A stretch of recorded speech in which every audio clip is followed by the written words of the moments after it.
That's a real nice storyline you've got there. It would be a shame if someone killed it for no reason. Well, maybe not no reason, but perhaps for a very stupid reason, as has been the case in WWE over the years. It wouldn't matter if WWE was in the midst of one of their best storylines of the year, trying to plan out a trilogy of matches, or simply booking one of their most important matches. Nothing was too sacred for WWE to pull the plug on. Just like your Nan. This had become more and more frequent and thus more and more frustrating in recent years, but hopefully now with a more rational human in charge of creative of WWE, we should be running into these problems far less often. However, in the meantime, we can continue our look back at the madness left in the wake of Vince McMahon. I'm Tempest, hailing from partsFUNknown, and these are the 10 dumbest reasons WWE killed storylines. But before we get on with our list, make sure that you like this video, subscribe, and enable notifications so you never miss a fun bit of wrestling content just like this one. And if you're new to partsFUNknown, make sure you go and check out Survival Series, our new hit show that just came out on Friday. You will not want to miss it. Everybody tries to name every WWE champion and, well, yeah, they struggle. Number 10, Vince is senile. Let's just get this out of the way right off the bat. This is a fairly encompassing entry because it really does cover so much ground over the last few years. Time and time again, WWE would start a storyline and then either start the exact same storyline over again or just drop it for no other reason than Vince McMahon not thinking anyone cared, or more accurately, Vince not remembering what they had done 1 week before. Honestly, the last few months have shown just how damaging Vince had been to his own product over the last decade plus. His inability to keep a storyline going longer than a couple of weeks without dropping it had been on full display with things like the main event push of Keith Lee, beating Randy Orton in 5 minutes at Payback 2020 and never touching the main events again, Shelton Benjamin looking around the screen with no payoff, Chad Gable taking notes people weren't allowed to see, again with no payoff, the SmackDown hacker, Daniel Bryan's career-altering announcement. The examples are virtually endless. None of them have the fun, wacky reasons that others on this list will, but hot damn, there are just so many storylines dropped for no other reason than the man in charge being off his nut that it had to be mentioned. Number 9. WWE was worried beating Dean Ambrose would get him over. Well, if they just managed to do that in the first place, maybe they wouldn't have ended up in this position. Or capitalizing on Ambrose being over may be more applicable. Okay, context. WWE's Dean Ambrose, now known as the far superior in every way Jon Moxley of AEW, had made it perfectly clear that he would not be re-signing with WWE in 2019 as a result of years of being made to dress in a gas mask, shooting ketchup and mustard, and ultimately being made to look like a massive bell end. WWE's response to this was to bury Dean on the way out. Now, to be fair, it's not unheard of for wrestling promotions to use a star to get others over on the way out. WWE did this by having Dean lose to EC3 in EC3's only win on TV following his call-up, but what WWE ended up dropping was a bizarre match that would have pitted the departing Dean Ambrose against Nia Jax. Jax had been the bizarre swerve final entrant in the 2019 Men's Royal Rumble, and seemingly in an attempt to keep this fever dream going, WWE was going to book Jax to face Dean Ambrose on Raw, which they chose not to do because they thought this treatment of Dean would get him over as he departed the company. To be fair, this is not a dumb theory, considering WWE's propensity for fighting with their fans, but what is dumb is allowing the situation to reach this level when they could have just, I don't know, booked him well in the first place. Number 8. People are short. Man, maybe every entry on this list is just an extension of Vince McMahon being senile, but I digress. Vince famously could not get on board with people who did not reach the height requirement to ride his sports entertainment roller coaster. This also comes with a list a mile long of very talented folks who didn't get their kick at the can because of their height, but the biggest examples of storylines being outright dropped for the reason that a man is short are Hayde Vanson and Christopher Daniels. Vanson showed up in a vignette on SmackDown in December 2008 and was planned to lead a cult to WrestleMania where he would wrestle The Undertaker, but that plan made it as far as Vince McMahon laying eyes on him backstage and saying he was too small to go one-on-one with The Undertaker. Christopher Daniels, acclaimed and respected veteran and holder of gold all over the world, was actually rumored to play a massive role in a famous Attitude Era storyline before his height came into play.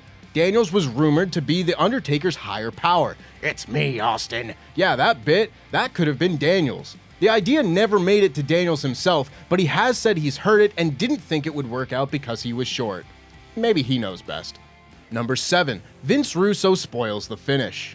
Vince Russo really is a silly sausage. One of his biggest quirks/flaws is his obsession with the wrestling community that may or may not be listening to his musings. This would be seen much more frequently in WCW when whole storylines would be crafted around throwaway lines that Russo would throw out on radio shows that very few were actually listening to. Insert image of Jeff Jarrett calling himself the chosen one here. But the time WWE actually took notice and changed course because of this came prior to one of WWE's biggest matches of the year.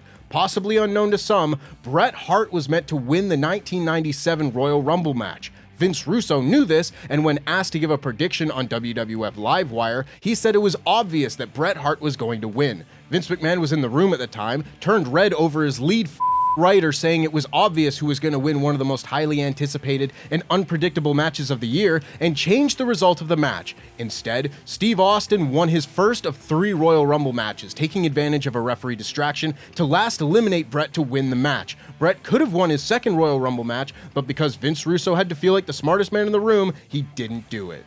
Number 6, false advertising.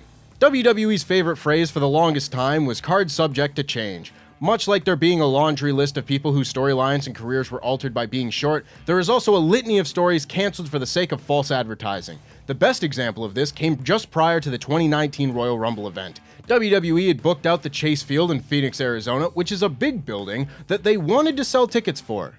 Their plan was not to book a hot angle with a big match for the show, but rather book Braun Strowman, a pretty big star and longtime rival of Brock Lesnar, to face him for the Universal Championship.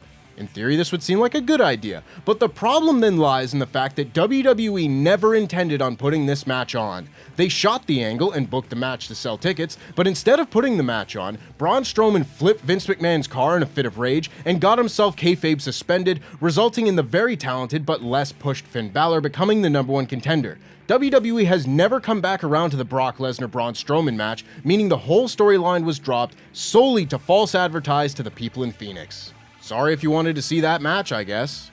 Number 5, wrestlers refusing to lose. How could you possibly lose in a fake sport?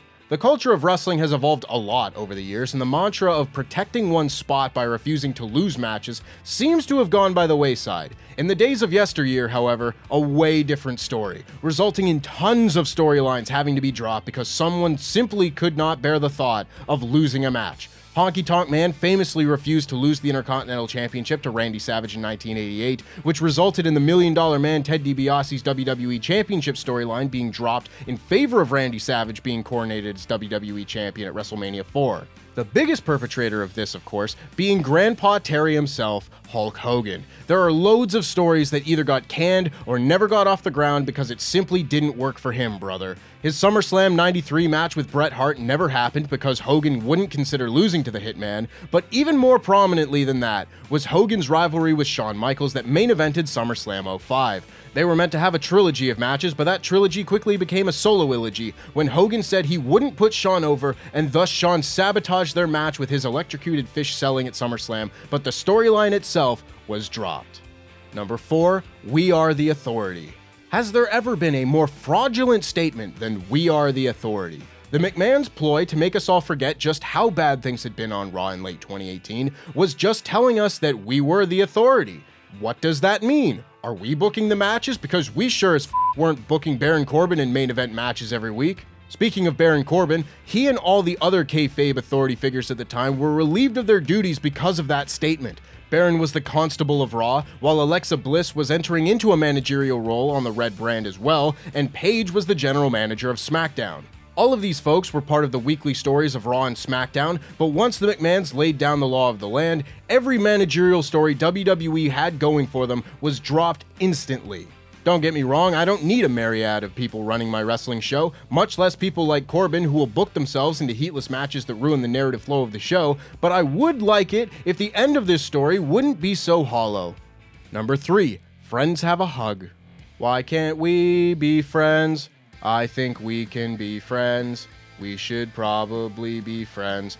Oh no, our friendship ruined our friend's push. A classic hit song and tale as old as time. Back in 1996, one Hunter Hearst Helmsley was lined up to win the King of the Ring tournament, a push that would propel him into a main event rivalry with fellow clickmate Shawn Michaels. However, that push would not come to be for quite some time because of one of the weirdest reasons to kill a push in wrestling history: friends hugging.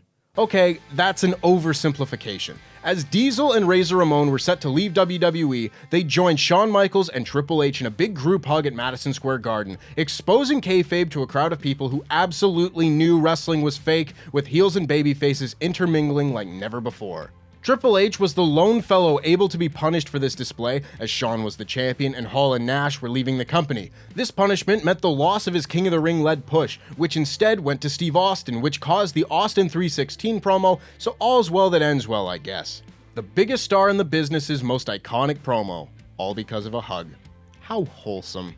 Number 2, Rusev and Lana get engaged. Now we're really getting into the stupidest reasons for a storyline to be dropped that there's ever been. WWE and their stars will routinely tell you that their wrestlers are actors, portraying characters and creating moments and such. But that is until their actors do anything that in any way contradicts their stories, such is the case here. Rusev and Lana were an on-screen pairing for the first year plus of their main roster runs, but were headed for Splitsville after Rusev's springtime rivalry with John Cena in 2015. This transitioned into Lana and Dolph becoming an on-screen item, complete with this hot and steamy, not at all forced kiss.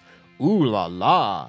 This was a fine little rivalry for the summer of 2015, but all that came to a screeching halt when a picture of Lana and Rusev got posted to TMZ of them getting engaged. What a wonderful moment between two actors who are in love. A moment that should be celebrated. Celebrated by everyone except WWE, it seems, because WWE immediately put a stop to their storyline, booked Lana to be humiliated repeatedly on screen, and booked Rusev to lose matches for the rest of the year. Congratulations to the happy couple, I guess. And number 1, Triple H thought a woman leaving him for Kurt Angle wasn't believable. Here we are at the holy grail of stupid reasons for storylines to be dropped. One of the best storylines of 2000, one of WWE's best calendar years to begin with, was the Triple H, Stephanie McMahon, Kurt Angle love triangle. Everyone plays their roles to perfection, and it was one of the great examples of wrestling soap opera storylines in the Attitude Era. It was the main event angle going into SummerSlam 2000 as Trips and Angle wrestled Rock for the WWE Championship, but this storyline never got to reach its conclusion. Why, you ask? Well, that would be because Triple H allegedly didn't think it would be believable that Stephanie McMahon would leave him for another man. The ego on this bloke, holy smokes indeed. Triple H and Stephanie McMahon kept their storyline going until Triple H tore his quad the following year, and he even had a few pay-per-view matches with Kurt Angle, including a WWE title match at the Royal Rumble in 2001, but the love triangle, one of WWE's greatest storylines ever, was never followed up on. And that's our list. If you liked it, make sure to like this video, subscribe, and enable notifications so you never miss a fun wrestling list just like it. And make sure you go right now and watch Survival Series right here on partsFUNknown. It's my favorite new video that we have posted in a very long time. I'm very proud of it, and I'd love for you to watch it. Until then, I've been Tempest. Jam that jam.